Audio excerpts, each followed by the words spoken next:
L'esprit réclame de l'unité, une expérience qui fasse naître de l'unité.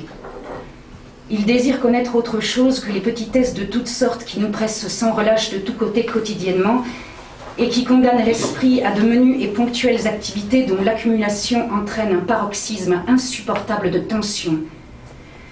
La santé psychique étant de nos jours apparemment inaccessible, pour nous soustraire de cette torture mentale, il nous reste à recourir à toutes sortes de tranquillisants éphémères, ou en dernier ressort à la folie, lorsque l'esprit tendu à l'extrême se brise brusquement.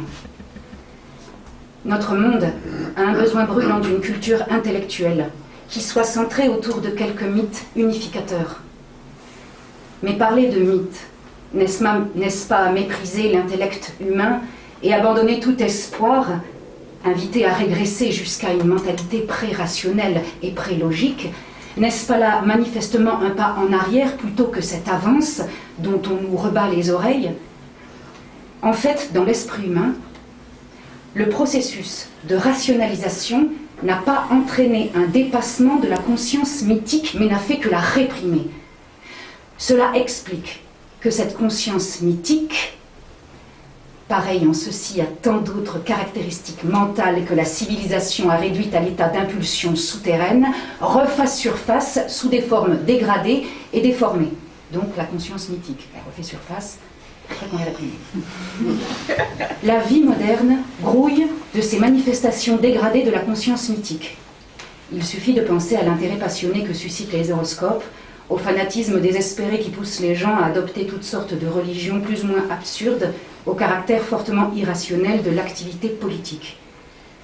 Proposer un mythe, c'est-à-dire un complexe d'images que sous-tend une conception de la vie, c'est encourager avant tout le développement de l'esprit humain en tant que totalité, et le développement d'une forme de vie qui y corresponde sur le plan personnel comme sur le plan social.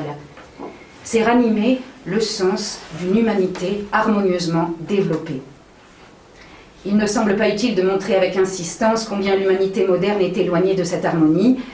La seule solution, la conclusion logique dans la situation actuelle, en suivant les directions majeures de la pensée contemporaine, c'est à dessein que j'emploie ici le terme de direction, car un développement harmonieux serait évoqué plutôt par un étoilement, une constellation, consiste à amputer totalement l'humanité de ses facultés et de faire de l'homme un être unidimensionnel. Le mot « homme », en l'occurrence, n'étant plus qu'un euphémisme. Ainsi, il fonctionnera de façon plus efficace dans la machine. Et qui d'autre qu'un illuminé pourrait nier que c'est la machine qui compte et que le bonheur humain dépend de l'adaptation totale de l'homme à la machine? En ce sens, le poète est un illuminé.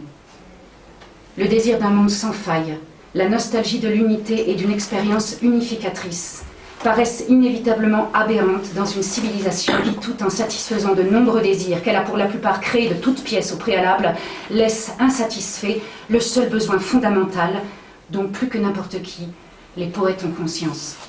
C'est l'expression de ce besoin qui court comme un filet blanc à travers la poésie moderne, comme un courant plus rapide, plus impétueux, dans le flot enflé et banal de la littérature. Il n'y a pas de maman.